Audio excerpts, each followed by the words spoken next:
Hello, everybody. Welcome to Oregon State University's Permaculture Design Pro class. This is the Winter Spring 2024 class.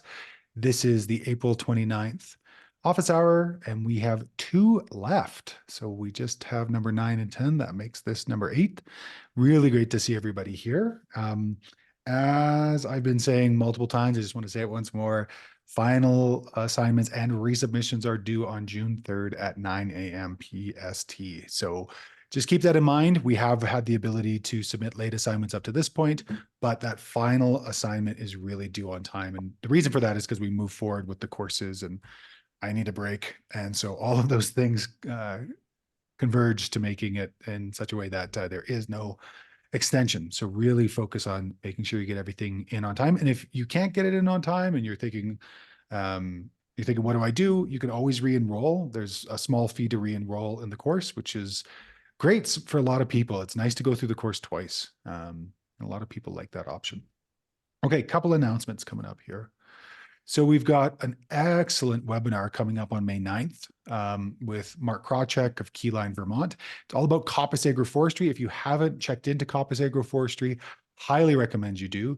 Before the advent of dimensional lumber, coppice agroforestry is how we sized almost all of our wood for small tool use and for small timber use. It's basically cut and chemical forestry. So these are trees that grow up usually in a spray pattern. We cut them and they come up again.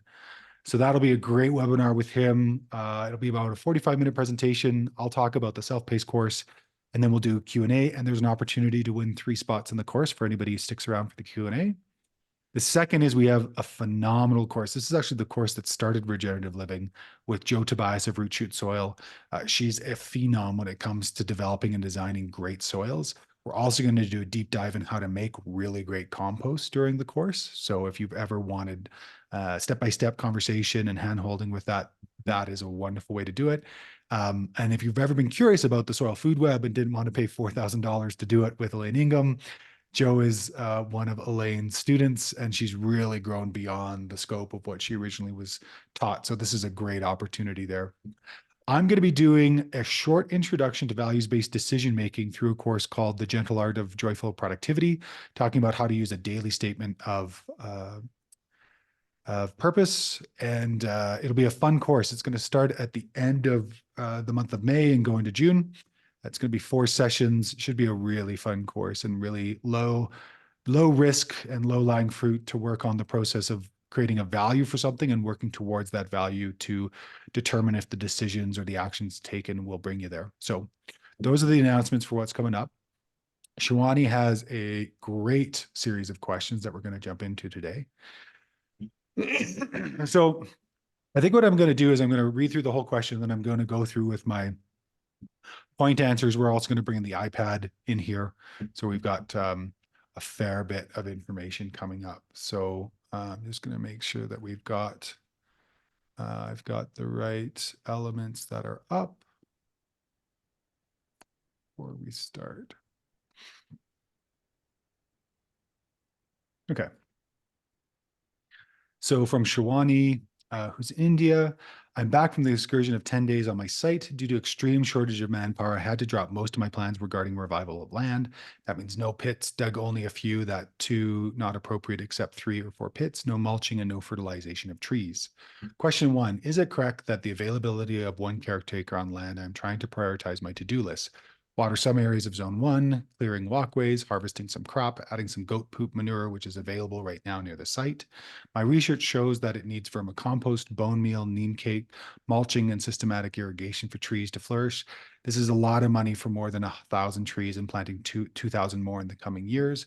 Please guide me on how to build guilds when planting trees, especially during revival of existing trees. Can you please elaborate on 1 coconut tree so I'm able to make my farm self-sustainable over years so that I don't need to purchase manure from outside farms?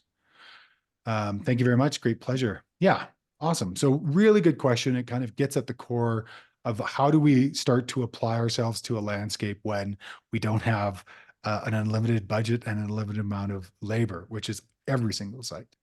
So humans generally overestimate what we can do in a day and underestimate what we can do in a year or 5 or 10. And usually when we're working to complete something, it's really about understanding the sequencing of a process or a project. So what are we going to do first if it was just us? And if we had extra people or if we could gather, how would this change? And what I found with permaculture sites is when you start to make the right steps with the landscape, it starts to make right steps towards you. And generally, if other people know about it, they start to take steps towards your work as well. So sometimes when we advertise and we showcase what we're doing on a piece of land, especially with this idea of right thinking and being in a conscious way, we start to attract others who want to help. And so I could see Shawani in a year or 2 years, or sometimes less. If you tell people what you're doing, you tell them where you're going about it, you may find people who are interested in coming out and helping. This is the foundation of what's called the permablitz model. So this was a portmanteau, a contractual word between permaculture and blitzkrieg. It's created by Adam Grubb and my late colleague Dan Palmer out of Very Edible Gardens in Australia. And basically what it is a lightning fast installation of permaculture. So you usually have your plan in place, you have hosting facilities for folks, so bathroom, water, food, etc. People come and they apply themselves to a landscape for a short period of time. Former student in this course, I just had a good fit call with him a couple of days ago. We're looking at going over to Botswana to do a 10-day, 100-person install on a 8-hectare property. So you definitely can build that conversation. But what I'm thinking of in this situation is really about being conscientious about what is the most important thing for you to do, and then how do you move through that. So if it was your site or any site, the first thing I would do is address and develop short and long-term passive and active water harvesting systems. So because you're in a place that generally gets monsoon and then drought, what we want to do is capture and store as much of that water during the monsoonal season, and then store it deeply in high water holding capacity soils for the long term, plus having mulch on top so that way we retain that water. So first and foremost, if you're looking at the area around zone 1, where can you capture and store water? How can you sink it into the ground? And how can you keep it long term? We talked a little bit about Hugelkulturs during your last question. I think those would be an excellent addition to some of the boomerang swales you were talking about. Second is ensure access to those areas. So similar to what you said here, clearing walkways. The third is to prep soil for ideal fertility. So my approach to soil is I'd rather front end load it. So at the beginning, load the soil with as much fertility and water holding capacity as possible, and then plant it. So because a lot of what you're talking about right now is renovation to existing trees and existing systems, this may look a little different in that you're going to be putting it around the trees, and you're going to have to be conscientious about root zone as well. So plant and support the highest value crops. So harvesting some crops. So one thing I want you to be aware of is that we all have a limited amount of time and energy. We can only put so much time and energy into a piece of land. I have been the sole food grower for a family of four for close to 4 years. Yeah, how long was COVID? 4 years ago. So the way that I approached food growing was, what's the biggest bang for my buck, so to speak? So what can I either purchase or produce for myself that I would otherwise purchase at high cost, or I can grow with a high constituent level of either macro or micronutrients or nutraceuticals that are important to my family. So that becomes a really important question, because there's going to be a lot of trees, obviously 1,000 trees and others that you can focus on, but what would be the highest value if you were able to go to this piece of land once, twice, 3, 4 times a year and harvest when necessary? What costs a lot in your local market that if you could go to a place that was producing its own food would have that value? For me in Ecuador, because food is so insanely cheap, I'm really focusing on medicine, and I'm focusing on flavor and concentration of nutrition. So while the tomatoes are 10 or 12 for a buck down here, generally the flavor is not to my liking, having been a tomato grower for close to a decade now. So my approach to this new piece of land I've just gotten on is to build out a greenhouse and to work on field crops, field tomatoes, greenhouse tomatoes, and also work on some dry land farming tomatoes as well.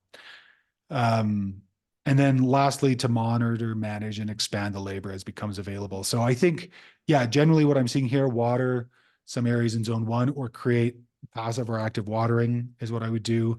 Clearing walkways or having walkways so you can access. being clear on what kind of crops to approach in terms of your own personal context. And before that would probably be adding the goat manure or any other support plants at the beginning. And I'll get into a little bit more down here what I mean about that. But I think, especially in the tropics, things like pigeon pea, lemongrass, there's so many perennial vegetative material that can be produced so that you can cut and drop, chop and drop around these areas to build up mulch, to build up nutrition. I think all of those would be very useful for that area. So I want to stop there because I've talked for a long time and just see if that answers Q1 before we move on to Q2. Hi, Javin. Hi. Yeah, it is the question one. Actually, I've got my answers, but when it comes to the practical terms, all the theory practical is very different from the theoretical course. The yes, the uh, I am kind of the only one where who has to take care of the land, and rest my sister and the one or two friends, they are not at all into the land, so the whole thing is actually on me only. And I'm also kind of a little scared to do some earthworks. I tried to do it because I'm not there all the time. That is one difficulty with me.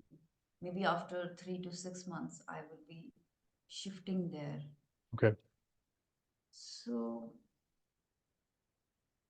my question from the question one is the number of four. Should I like now there after around 20 days there will be the first shower of monsoons. So should I add manure now to the plants or I should skip this step? If you're this close to monsoon, and if you're thinking about adding it to the surface, no. If you're thinking about integrating it into the soil, planting, and then mulching, yes. No, because there are no pits, there is no mulching has happened. So I Okay. should not, I should skip this step for Yeah, I think this. what will happen is you'll lose the fertility in the goat manure because looking at your climate numbers, chances are that amount of rain is going to wash away most of what you put in there. Soil. Okay. Yeah. The second thing I would say is one of my mentors, two of my mentors actually both had the same thing to say. So one was Sepp Holzer, who's become very popular in the permaculture world through his work in Austria and his books. And the second was my mentor with herbalism and with food forestry, Richard Walker. So at the end of a workshop with Richard Walker, which was a 2.5 days of theory and conversation, he would tell the class to take a stick, dig a hole, and plant a tree.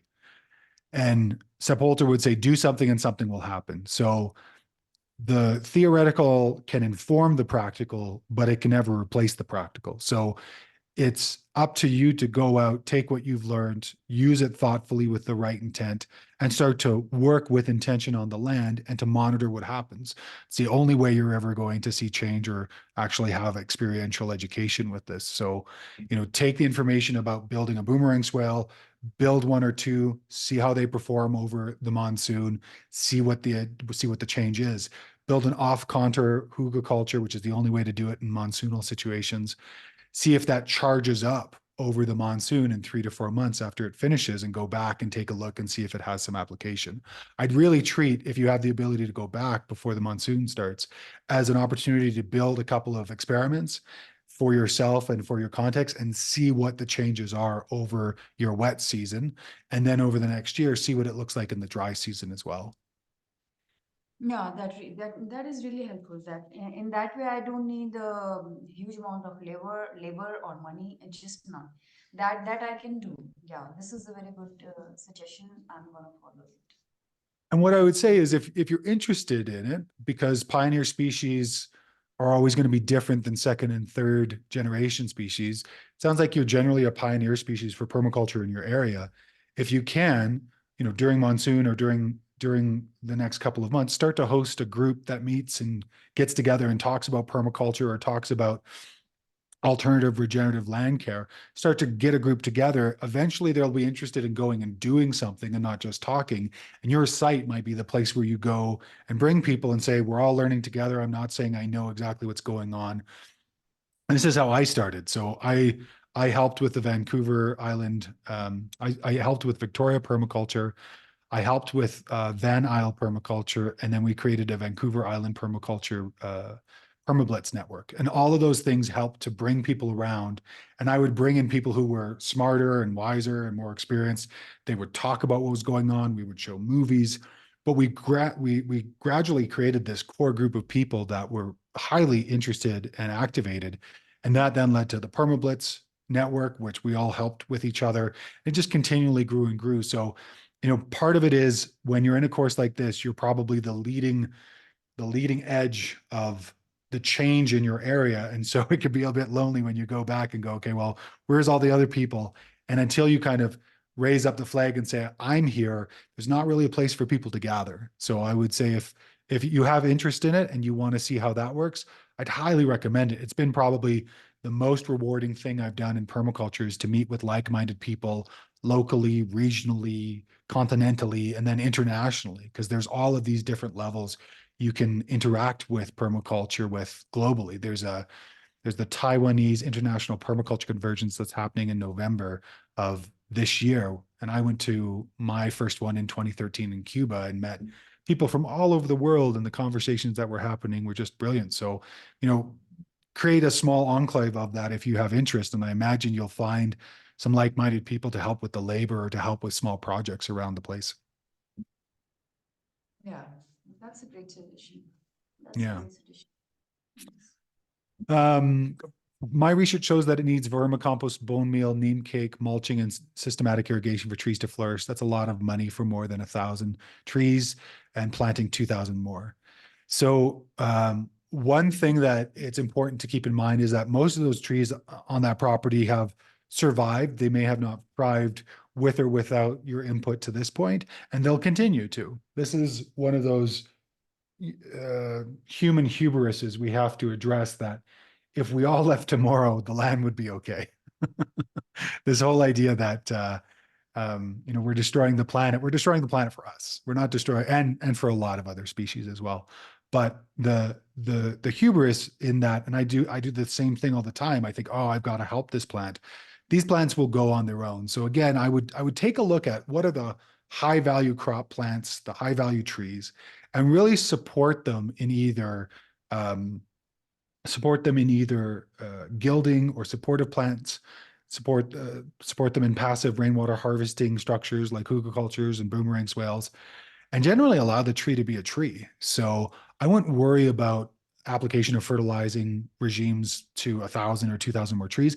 I would spend the next year or two really being curious about the different plants that have previously been proven to be good in cooperation or companion planting for the trees that you want to survive. And then I would work on creating a mother garden.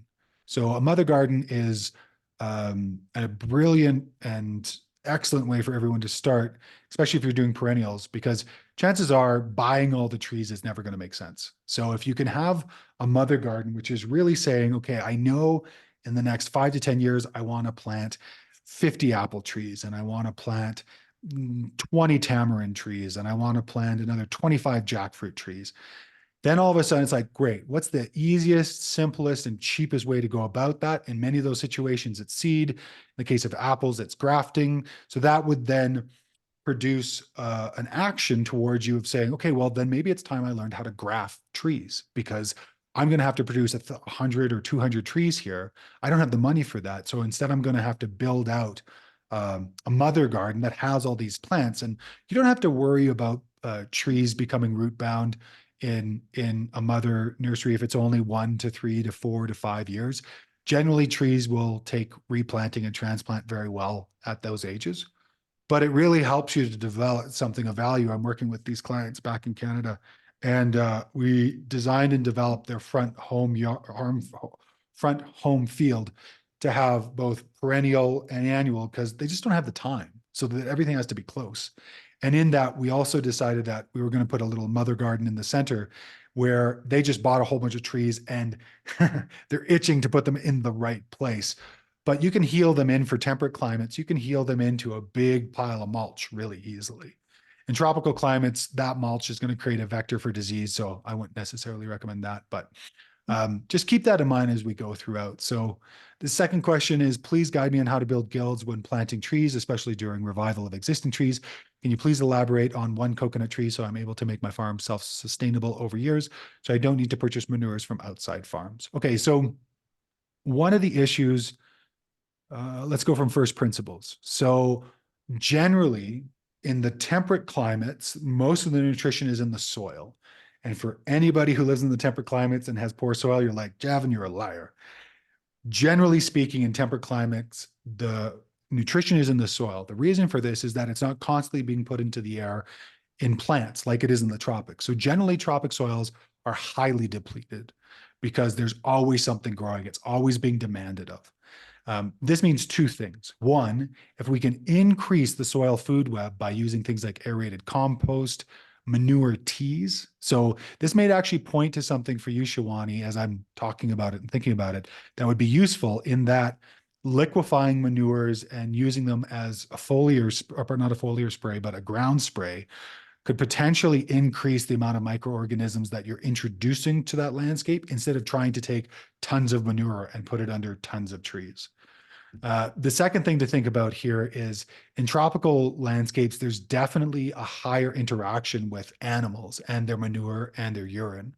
So it might be a conversation or a thought process that if in a year or 2 years you're thinking of being on the land more, really starting to think about animals that you want to have on land so that way you can produce manure, so that way you can increase some of that fertility.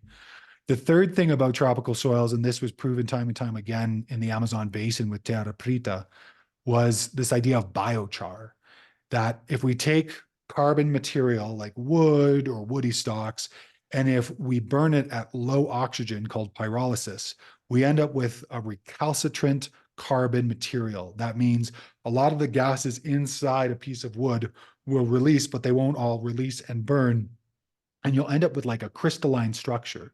And that's what biochar is. It's a crystalline structure that when ground, so you powder it or grind it up, and then you inoculate it with things like manure teas, urine, compost extracts, and apply it or mix it in with soil, you end up not only increasing the fertility, but you increase the water holding capacity and the microbe holding capacity of that soil, because biochar is kind of like a coral reef for the soil food web that lasts and persists in the soil for thousands, if not tens of thousands of years. And this is where, if you're keen to learn more, Terra Preta is a great search term to look up, but also Albert Bates' book all about biochar. Also, Kelpie Wilson is putting out a book in June or July about biochar, and we're actually in talks about doing a biochar course potentially sometime next year. So all of those are things that if you put into a soil in the tropics, you have the ability to increase the amount of fertility and hosting the organisms that will increase the fertility. So what I want to do now is I want to jump into a conversation about guild design, because it'll be applicable to everybody. I'm just going to share my screen on my iPad here. I'm going to remember how to do it.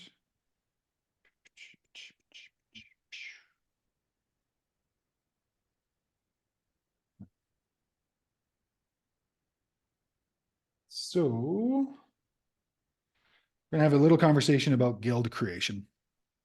So what I want to do first and foremost is I want to kind of start at the beginning. And so we're going to start with, we're going to take a tree. This is Morpholio trace for anybody who is interested. So we've got these great stencils that it's easy to create little rounds on. So we've got our tree, and wherever south is, we're going to mark that. So if you're in the northern hemisphere, south is going to be on the bottom of the map. If you're in the southern hemisphere, it's going to be at the top. So we're going to mark that, and we're just going to mark it with some iconography here. I'm going to switch my pen, and I'm going to bring my microphone over. All of these things would be useful. Okay, so we've got our sun. Are you supposed to be sharing your screen with what you're drawing right now? I am, and you guys can't see that, eh? No, we can't. Yeah, great. Good check-in. Ah, do I want to continue? Yes. All right. Huzzah. Great. Awesome. Okay, so we've got our outline of our tree, we've got our sun. And generally what we're going to do is we're going to start to understand that in a situation like this, we're always going to have a multitude of potentials here with the sun. So regardless of where we are, there's always going to be a warm sunny side and then a dry side or a shaded side. So generally what I'm going to do is I'm going to mark these so that way it's pretty clear on where these different elements are. So we're going to have a shady side on one side. We're going to have a warm side on another side. And then usually we're going to have two sort of in between zones between the two. And if I'm smart and using our layering system like this, I will do this on a separate layer. Great. So we've got a shady side, we've got a sunny side, and then we have two subsides. So whenever we're creating guilds, we want to understand that a single tree will make multiple different types of niches or sub niches. And that just gives us a sense of where we've got different elements. So we've got a sunny side, we have a sunny side here, we have a shady, and then we have two in between spots. One thing that's important to notice is that once we have sunny, we're also going to have dry. Once we have shady, we're also going to have moist or wet, depending on how much of that there is. So in this case, if we're working with something like a coconut tree, so if all of a sudden this becomes a coconut palm, so we have a legend, so coconut palm, then we're going to have to start to research the specific plants that might work with the coconut palm. And in my answer in the Google Doc, you'll see that I've done a little bit of research because I've worked with coconuts before, but it's not a plant I currently have on my site. So I always like to go back and re-research and take a look. So I went through the Natural Capital Plant Database. I took a look at the different associations that coconut has. But one of the main things I found out and reminded myself of is that they take, I think, somewhere between 30 to 40 gallons of water a day, and they're heavy feeders. So generally what we want to do is we want to have a lot of water and we want to have a lot of nutrition for this plant. Also means that if they're heavy feeder, they take a lot of nitrogen. Somebody want to talk? Okay, sounds good. So I'm just taking a look at the chat. Okay, I'm going to come back to this. So generally, with nitrogen feeders, we want to place them in such a way that either they're at the same height or they're in one story less. So if this is our coconut, generally what we want to do is we want to work at that same level, or we want to work at one level lower. So generally we want to create a height of tree that'll interact with this tree, this coconut, which is our key species. So this is our key that we're designing around. And we want it to interact with it. Now, the nice thing about nitrogen feeders is they'll usually interact through microbes in the ground. So we can either do it at height or we can do it at sub height. Why would we do it at height as opposed to sub height? That's not rhetorical. I'm curious to see if everyone's kind of thinking through the process with me here.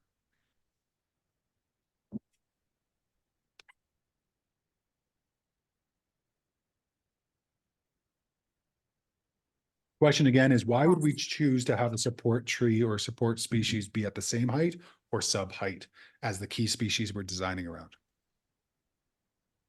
Is it for protection?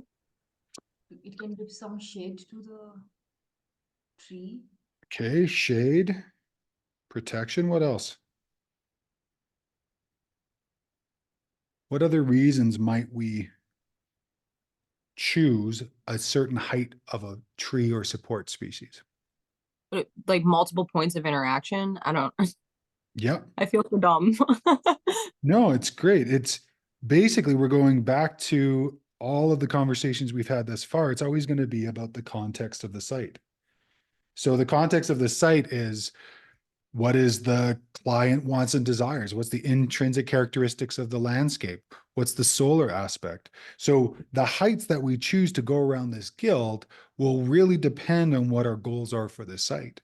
So if our goals are for the site that we also want to produce some kind of fiber, some kind of fodder, some type of food, maybe a dye, maybe a medicinal plant, that would specify this type of species. And in terms of the height, if we wanted it to shade, if we wanted to not shade, if we were trying to create a bit of a shelter belt. Again, we always want to pull back the lens to that sector analysis and that zone analysis and really think, what are all the elements here and why would I choose what I'm choosing? So if we wanted to go at ground level, as we see in the material in the Q&A doc, we'd go with something like pigeon pea. If we wanted to go up to height, we might go with the, I actually have to look up the name of it because every time I've used it, we just call it the fence post tree, Gliricidia. Yeah, because its incredible ability to produce quickly in terms of propagate and become a fence post, but it produces a ton of nitrogen. So there's great things about nitrogen bearing trees is that they'll produce nitrogen regardless. And if you prune them, most nitrogen trees, if you prune them at flowering, they will drop that nitrogen directly around a tree. It's like throwing a huge amount of fertility around a tree. So for those of you in temperate climates that are dealing with things like Scotch broom, I like leaving Scotch broom in the landscape because I can use it as biomass creation. I can also cut it and drop a huge amount of nitrogen. It means I have to be there to manage it, but it produces quite a bit at the time. So the question back to you, Shawani, is if we were designing this coconut palm, first I would get a sense of its direction towards the sun. I'd get a sense of its, and we'll put that down here.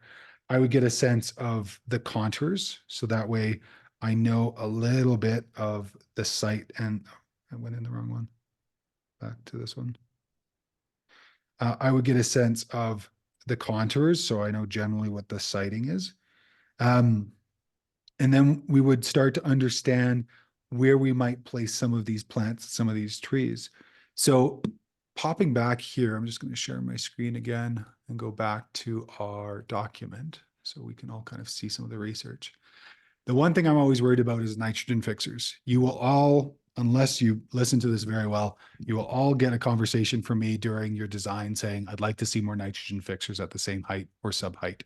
Almost everybody puts in like a pigeon pea or a cow pea or a mung bean, peanut, sun hemp. All of these have analogs. Pigeon pea in particular works great in the tropics or the temperate as an annual, as well as pilgrim pea. And all of these are going to be great for an annual basis and also annual food. So if we decided to put like a berm below this coconut palm, then I probably completely plant it out with some of these annuals. Or we did a Hugelkultur, I would absolutely do it. In terms of some of the nitrogen fixing perennials, I would choose one of these and I would place it in such a place that it supported the tree but didn't take anything away. So it didn't take away sun or solar exposure. It didn't take away any of these elements. There's so much in terms of sub canopy species we can work with, and I put some additional plants down at the bottom there. It's really about what you want. Once you get a nitrogen fixer and a few chop and drops, anything is game. One of the things that's really important to keep in mind when I'm just going to share my screen again over here. When we start to design is we really want to have the ability to start broadcast. We really want to have the ability to access. So one of the things that most people mess up is that they forget that they need to access their planting. So in this situation, what we'd want to know is, how is this planting going to be accessed? Is it going to be accessed from 2 directions or 3 directions? How are we going to access this? So normally when I'm planting in the temperate climates, I'm just going to turn off some of these other elements. I'm planting in the temperate climates and we've got our tree here. I'll generally divide it into 2 or 3 zones. And these 2 or 3 zones are basically just planting areas that will have their own demarcation. So again, if we've got the sun here, so these are going to be our 2 hot and dry areas, our hot and dry, and our hot and dry, and then our wet and shady. And because I'm in 3 areas, it also gives me the opportunity to talk about and make sure I've got access. One of the major mistakes, somebody asked me this in the last course, and so there's a good YouTube video on this talking about the major mistakes that first year designers make is they don't leave enough access. So generally underneath a tree like this, I would consider these all beds. And basically I would plant out these beds appropriately. So usually on the sides, I would put some kind of nitrogen fixer. And in temperate climes, I love gumi only because it's a nitrogen fixer. It produces a small red berry. That red berry now over a couple of heat domes has been proven to not boil on the bush and actually get sweeter. Otherwise, it's quite astringent, not that sweet, but it has higher lycopene than tomato, which is really important for prostate health. And I might do one on the other side as well, only because I don't mind gumi as a crop. And then as I start to move down into the understory, I might replace that into a couple of bushes. Those could be things like yosta or gooseberries. We would basically just go down in height. And then around this, I might end up putting a ground crop, something like strawberries, if it was just a single guild that was all by itself. But generally, trees, especially in an area, are going to have a number of different points. So chances are there's going to be a couple of trees together. And another thing I would probably think about, depending on what my contours look like, is that if these were anywhere close to being close to contour, I might think about, because again, contours are tree growing systems and support systems, I might think about trying to find a few spots where a single swale might support a number of trees, and if not, just a few boomerang swales, something like that. The thing that's really important to keep in mind about this boomerang swales is that if we are designing them, we need to remember that on a sloped conversation, that if our tree is here, we need to remind ourselves that when we create a boomerang swale around it, that the overflow at the bottom here, the overflow here is lower than the crown of the tree, which is where the tree goes into the ground. Because we never want the crown to be totally inundated with water or else it'll rot. So this is the most important thing to remember about boomerang swales, and it's incredible how many people get it wrong. So all of that would be elements that I would be thinking about and then starting to design in. So really, Shawani, for your situation, once I got my nitrogen fixer in place, so once we got our palm and we understood generally direction and put in either our berm, or we put in an off-contour hug. Then I would start to think about what are the different species I could put underneath. So if we're thinking about the quick tree and looking at that, I'm just going to change up a couple of colors here. So if we're thinking about some of those quick trees underneath, I would put them usually at or just over the drip edge. So drip edge is where the exterior of the tree finishes. And generally, not always, but generally, this is where we're going to see the roots of the tree as well come out. So usually a tree will come out like so. Some trees are a lot larger, some trees are shorter, but generally our tree roots are going to come out like that. And because, a palm is a drupe fruit, kind of like a peach or a cherry, they definitely have a similar root mat. So I would say, a nitrogen fixer on there would be great. And then other than that, I would start to play with some of those understory plants. So again, pigeon pea, I would say, or any of the peas, mung bean, all the rest of that would be great there. And then understory as well, we could probably do a tamarind and probably lemongrass. Oops, probably lemongrass as well would be fine. I think all of those would be useful plants, but all of those are going to be context based. It's going to be specific to you and what it is you want to see there.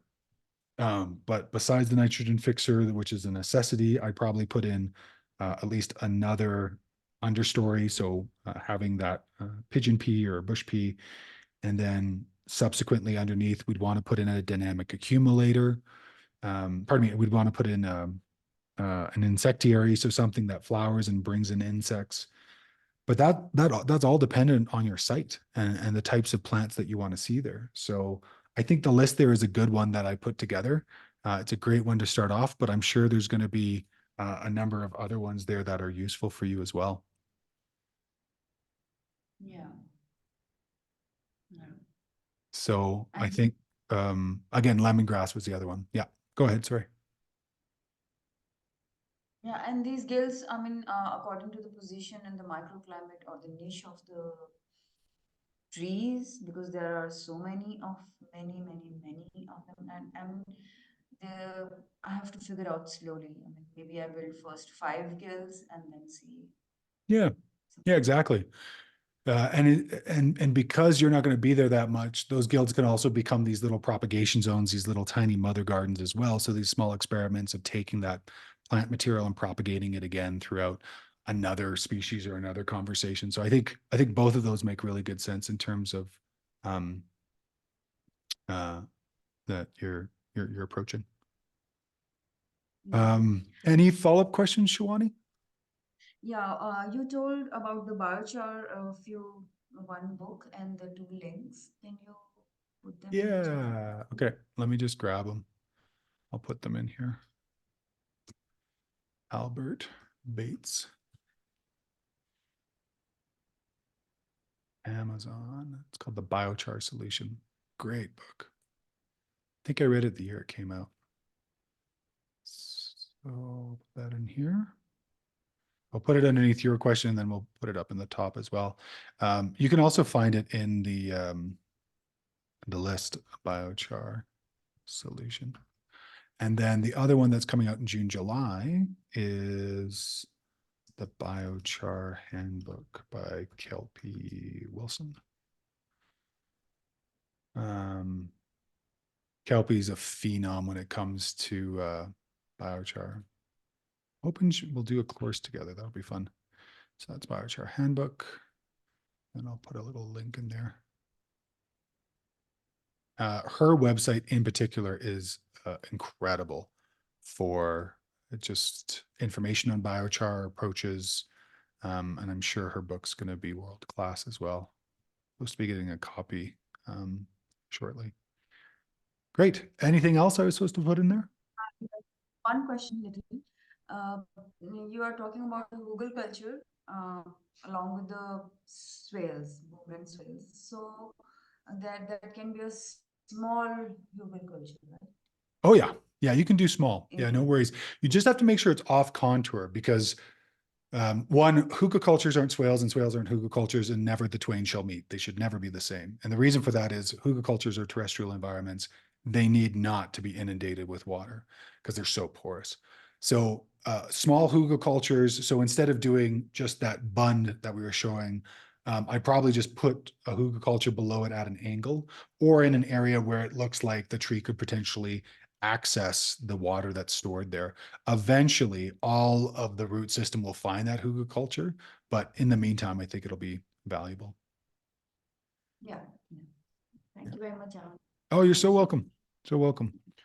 Follow-up questions from Ruben. You said hugelkultur should be mounded up, not dug in. Is this to prevent waterlogging and anaerobic conditions? Okay, so if I said that, it was just on the fly. Generally, kind of without exception, hugelkultur should be dug in. So you should have a trench.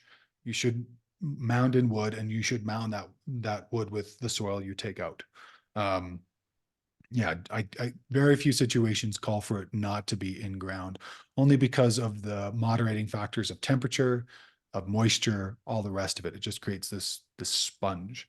Seems low risk to me in arid Okanagan. Do you think I can dig down? Mostly I need to cover the hoog, so digging a ditch would create that. 100%. Yeah, I think hugelkulturs in your environment are an excellent way to go about, and especially with some of those south and northerly winds that whip through the Okanagan. Do you get a lot of that effect on your site, Ruben, in terms of the wind? We're 5 miles off the lake, so we don't get the big kind of lake effects, but there's kind of consistent winds that move up and down the creek valley. And they can whip. Sometimes it seems very still, and other times it's like, holy cow, it's windy. But it's all, yeah, just moving up and down the creek valley. Yeah. Okay. So one of the things that I think is really important, especially in those arid environments, is one of the reasons they got arid was they have usually a very strong wind component. And basically, north of the 49th parallel, the most limiting factor we have is wind. And I know that sounds weird to say because people would think it's temperature, but wind can remove 30 to 40% of the body of a living being, be it plant or animal, can take 30 to 40% off of a house in terms of its heat. So Hmm. generally, if you are going to try to establish gardens or trees in that environment, a well-placed hugelkultur can be the buffer to what you're designing and developing. I'm working with the Honey Wetchin, which are halfway up BC. They have major winds, and the hugelkulturs we've designed are just for that. They're basically in-ground shelter belts because we can't grow them quick enough. So basically that the height of a shelter belt is 10 to 20x of the distance it will support. So if wind comes up and whips, it'll take 10 to 20x the height of the hugelkultur. So if the hugelkultur is 2 meters high, as they normally are when you start off from the Australian approach, you get 10 to 20 meters of gapping. But if you're starting with a little whip, that hugelkultur can not only be the beginning, it can also be the support system for that tree as much as possible. It won't be complete because in the first year, they really do require supplementary water, but yeah, it'll help.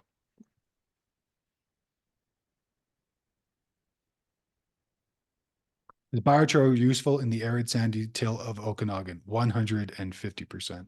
Yeah. So generally, the water holding capacity and the cation exchange capacity of Okanagan soils is poor.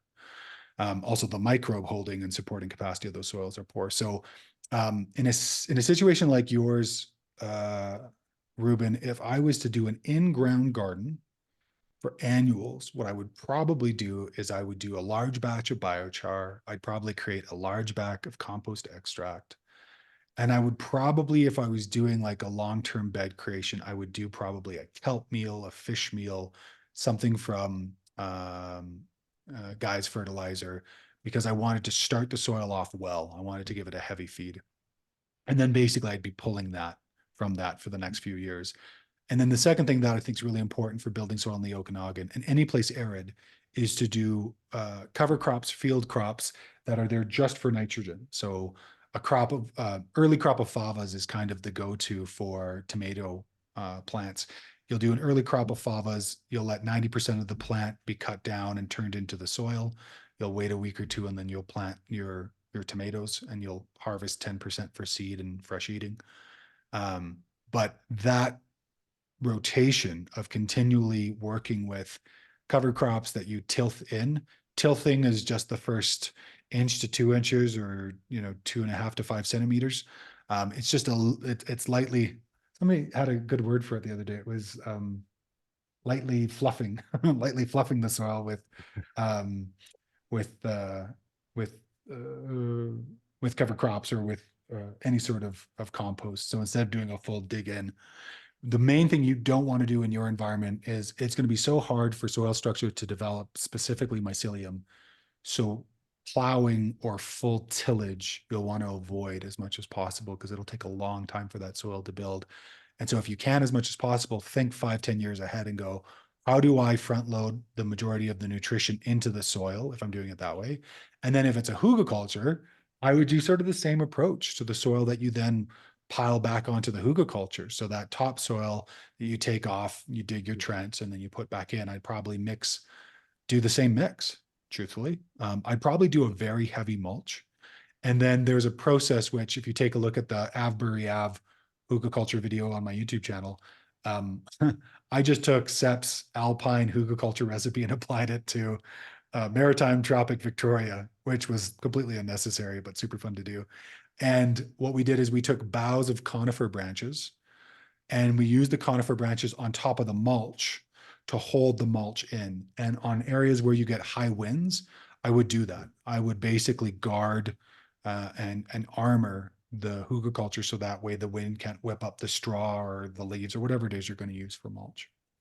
Mhm. But yeah, I think that would be important. And then I think also for you, I would start to invest in some materials to create good compost extracts. Because I think having an IBC tote, the fittings to do it, an Eco Plus 5 pump, a bag from Joe from Root Shoot, and then either bringing or asking for compost from her, or just heard about a new outfit in Kelowna that's doing custom compost. There's always the folks in Vernon who are still making really good compost and testing it. They run Okay.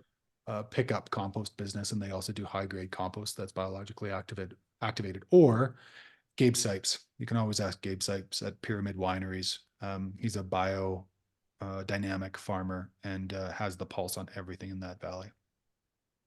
Gabe Sipes. Yeah, CIPES, Pyramid Wineries. So if you look up Gabe Sipes, Pyramid Wineries, and biodynamic, you'll find whatever digital calling card he's got out there. He moves fast, so sometimes they switch from year to Okay. year. Okay. Yeah, my parents have been interested in biochar, but I was kind of really focusing on cover cropping on the fields. Mhm. But then starting to think about tree belts and whatnot, but it's like, okay, well, maybe in sort of trees and guilds, I should be working harder on the soil with things like biochar. Yeah. Yeah. As much as possible, I try to capture that water first, make sure I can access, and then work on the soil. And if I do those things, generally the plants are a beautiful byproduct. So instead of them Yeah. being the focus, I'm worried about the pre-existing conditions to make sure that they're successful. Yeah. Yeah. Yeah. So on those flatlands, my water capturing strategy is the cover cropping to try to get some organic matter into That's the right. soil. That's right. Yeah. That's the long term. And if you can start to work with, when you get the vegetation established, start to work with some mob stop grazing with a couple animals where basically when they remove the tops of the plants then slough off some of that carbon beneath. And then if you move them before they take out the crown or damage the crown, then the plants have a chance to recover, and it's a rinse and repeat. So it's been argued that the fastest way to grow soil is mob stop grazing, where you're very aware of the chew down rate. So that way you wait until the plant gets to boot height, where it's nice and sweet. You bring in a mob stock grazing through electrical fencing or another way to corral. They eat through and you watch them, they eat through, and then you move them to the next section. And that basically is the replication of the great grazing of the bison across North America. And it's the reason why north of Edmonton, that's nowhere near a river, that's 40 feet of topsoil. Right.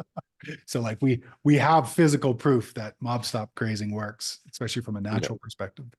So I've got actually a friend in Alberta who is going to be a great resource for the sort of the pasture nice. planning, like the seeding plan, and also some grazing expertise. Great. But is there like this is another one of those areas that you could devote 3 lifetimes to actually getting expert in. Yeah, And what I need 20 different topics, yeah, good enough to function with. 100%. So do you have a resource for sort of like the one resource that you can read while you fall asleep for bed at night, that is kind of good enough on that? Yeah. Yeah. So Grazing? Gabe Brown is probably your go-to. Okay. And he has a book with dirt in the title, which is probably where I'd start. And then Okay. any of his long format presentations to either Acres USA or any of the conservation outfits down south. Joel Salatin's work is exceptional on grazing. And then Yeah. Colin Seiss, so Colin Seiss, Seis, pasture cropping. I I have the belief that pasture cropping is where we should all move to, which is basically repopulating an area with the native grasses, and then developing potentially an income source off of the seed of that pasture cropping. He has both books, videos, webinars, and full educational packages. So all of those would be rather useful. The locals who I think would be useful would be Tristan Cavers of some type of farm. I'm just going to look him up on Facebook.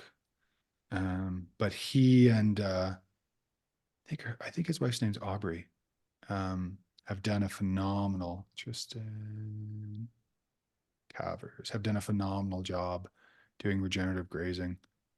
And they're in this neighborhood? They're Thompson River, so they're Chase. Okay. Uh-huh.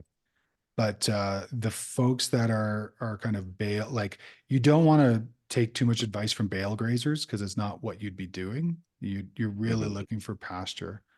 I'm just gonna send you his Facebook and you can peruse. Uh, Yeah, this is like my concern with even Salatin, you know, that he has to wade through his grass on his pastures, you know, whereas I do not have that problem. No, and that's why I think Colin Seiss would be a good analog because he's in Australia and he's in a very arid environment. Okay. Gabe is also in a pretty verdant area, but he's brought fields back from desiccated, cracked ground, which I think Okay. is also relatively specific. So I think some of the technology from, oh yeah, let's be more specific. Some of the technology from Salatin, some of the knowledge and some of his colloquialisms on boot stage grass and just like his general conversation about grazing. But I think for rehabilitation, I think him, and Owen Hablutzel. So Owen doesn't have a website, which is hilarious. Okay. Hablutzel. But he's done some phenomenal work and he does have a page on copy link. He does have a page on Holistic Management International, and he was specific through New Mexico, which is again an analogous climate to yours. Mm-hmm. So, and he has some great examples of dimpling. So he would take a dimpler, which you can sometimes see used in road construction, but basically it's a big drum and it has a number of offset ridges. And basically it dimples through a completely desiccated, cracked landscape. They throw on seed during and before what they know is going to be a rain event. And he's brought back environments just because he created an indentation, and where there's a crevice, there's water, and where there's water, there's life. And so there might be some tools or some processes that might be useful for an experiment on your site in terms of starting to restart the pasture grasslands near creeks and waterways in the Okanagan. Okay. I It's could, exciting. You know, my wife wants to have horses, and it turns out the native bunch grass is excellent for horses. excellent, excellent. So that's great, you know, to just be nice to have more of it and longer through the year. It dies back pretty early in the summer. So Yeah, and I think there's really something to be said about um, waiting until the biology can support higher life forms. And so Mhm. while I appreciate the desire for horses' sake, I would temper that with how much can we support the horses with the existing vegetation, and then supplement with bales when necessary in a way that makes good sense, and hopefully doing it in such a way that you move those horses and potentially where they're baling, so that way that area becomes the area of focus for planting in the next year. So that way you're concentrating manure, you're concentrating urine, you're keeping them in the way. So you're using them as an animal working on the landscape. Mm-hmm. Mm-hmm. Okay. All right. That's another page full of notes here. Good deal. I'm going to go back to the chat if that sounds good and answers your questions there, Ruben. Yeah. Thank you. So welcome, man. Okay, Shawani, Javin, what kind of compost or manure is considered good enough for ACT? What about animal manure? Yeah, so generally when we think about aerated compost extracts and teas, again, aerated compost extracts and teas are volume of water that's non-chlorinated, non-chlorimated. It's basically water without biocide in it that we then put in a bag of manure, sometimes mostly compost, and it's in a rigid netted bag that can't turn around like a pantyhose or a cheesecloth. And then we take a volume, or then we blow a volume of air through it through a pump that's a diaphragmatic pump. So it doesn't pump water, it pumps air. And basically we pump it into the rate that it looks like it's a rolling boil. That's when we know that this is enough air going in and pummeling that compost so that way all of the different microbes come out. So that's the basics of aerated compost extracts and teas. Teas are a longer version of it where we're usually adding in things like kelp emulsions or fish emulsions or other elements, and we're basically breeding for a few types of different microorganisms, and they breed for sometimes over 24 hours. And extracts will brew for 2 or 3.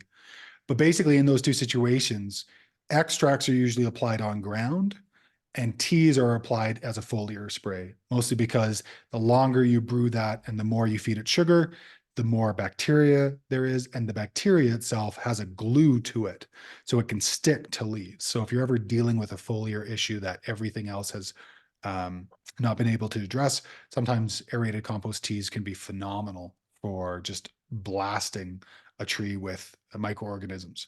Great thing about teas and extracts is you can't over apply, so you can apply in the temperate environments. Spring and fall are kind of the times you do it. You can also do it in the summer. In the tropics, I would do it just before, so like 2 to 3 weeks before monsoon, and then I would go back in after monsoon and probably keep up a regime of like every 2 to 3 weeks, maybe 2 to 3 months. You could get to basically as much as humanly possible. The only reason for that is because the nutrition in the tropical soils is so low. You really want to overpopulate with the workers who are going to go then and mine and create those connections and all the rest of it. Yeah, so we'll start there. Teeming with Microbes is a great book. I'll just look it up on Amazon here. Teeming with Microbes is a great book that originally I got into because I was teaching with Guy College with the Organic Master Gardener program, and was just a phenomenal book. I'm going to put this in the chat here to everybody. So this is the Teeming with Microbes book.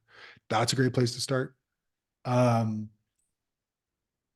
Ingham has a lot of different books she's put out on the topic, but the great thing is I've just explained the whole process to you. So how do you know you have good compost? That's a great question. So generally, if you make your compost using either the Johnson-Su bioreactor process, and there are 101 videos online showing you how to do it, including the two. It's funny. Once you call something Johnson-Su and it's the last or the first and the last name of the two scientists who made it, you totally forget what their other names are. But the two scientists who made it, they also have videos of showing how Johnson-Su bioreactor is being created. It's a longer process. It's kind of 6 to 9 months. It produces excellent compost, kind of without thinking, because it's all about the materials you grab at first and you put it together. You can also make great compost through what's called the Berkeley method, when there's 101 references online. It's an 18 to 28 day process. You need a thermometer. So you need a compost thermometer to monitor the temperature. And you also need to monitor the water in the compost. And that's basically by grabbing it and squeezing it. And if more than a few drops comes out, it's too wet, you need to let it dry. So usually we remove whatever's on the outside to allow air into it. And if it's too dry, you add water. So that can also be a really simple method of producing compost. There's also what's called the African method. And the African method, I will see if I'm pretty sure I still have my notes on it. It's a very simple way to do it. It's probably the way you'll want Shawani. So I'm just going to put a note here for May 17th. So Javin, find or develop the African method composting process, and note here for Shawani et al. Okay. Which will probably be the way you'll want to do it on that landscape, which is a really simple way of taking volumes, doing a 4 foot by 4 foot area, and putting it together. Again, it is dependent on being around to monitor it, because if compost gets too hot, it burns out the microorganisms that are working there. If it gets really hot, it can catch on fire because it creates alcohol. So you do have to have some management of the pile if you want to get to good compost. There's really no way to get to good compost with a hands-off method besides the Johnson-Su bioreactor that I've seen. And I'm always open to being surprised that there's another method I haven't heard about. Probably for your situation, if you could find folks with either creating good compost or creating vermicompost, that would probably be the cheapest, easiest way to then take that, put it into a rigid netted bag, and put the water through. We've also created compost extracts by just agitating the water with a lot of sticks. So in Cuba, when I was there and I was teaching folks about this very long ago, we ended up doing sopa de caca, which is manure soup. And it's all we had, but it had decomposed enough that I felt it was valuable. And so basically we put the manure into water and we basically beat it with sticks. It was a messy affair, but we got enough water into it so that, or we got enough air into it so that way the microbes weren't killed in the process. Because again, you're putting terrestrial organisms into an aquatic environment. They need oxygen. There's no oxygen, they die. So that worked out actually really well. And then we applied it immediately because there wasn't as much oxygen in that water. And so we had to get them out onto the land. But I think all of those processes would work and work well. I'd be very curious about a Johnson Sioux bioreactor. You don't need much. You need a couple of pallets, some wire, and some perforated tubes, and then a little bit of wood to keep the tubes in place as you put the material into it. But basically what the Johnson Sioux bioreactor does is it removes the need to aerate the compost at temperature because it moderates the surface area to volume with 1, 2, 3, 4, 5. I should just bring up something instead of miming it. Not be a good idea. Johnson Sioux bioreactor.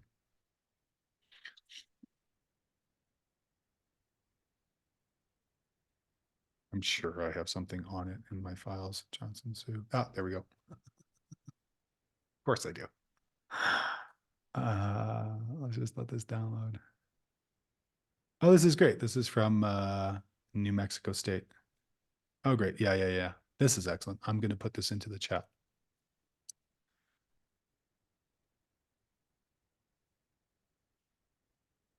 So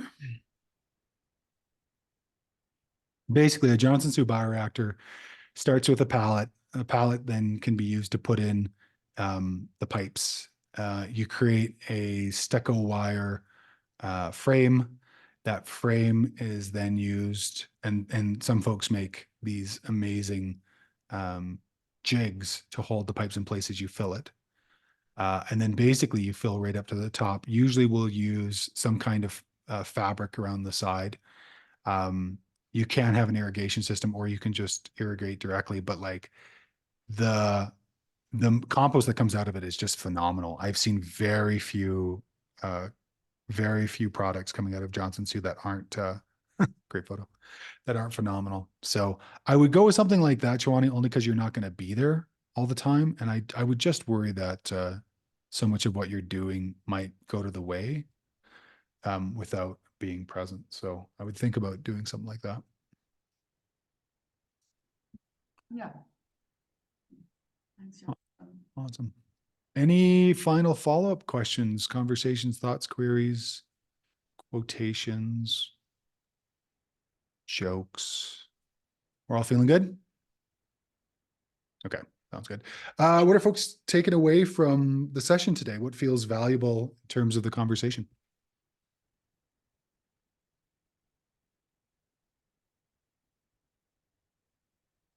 I like the way that you had us thinking about the plant guilds, the tree guilds. That was quite a fun exercise. Awesome. Yeah.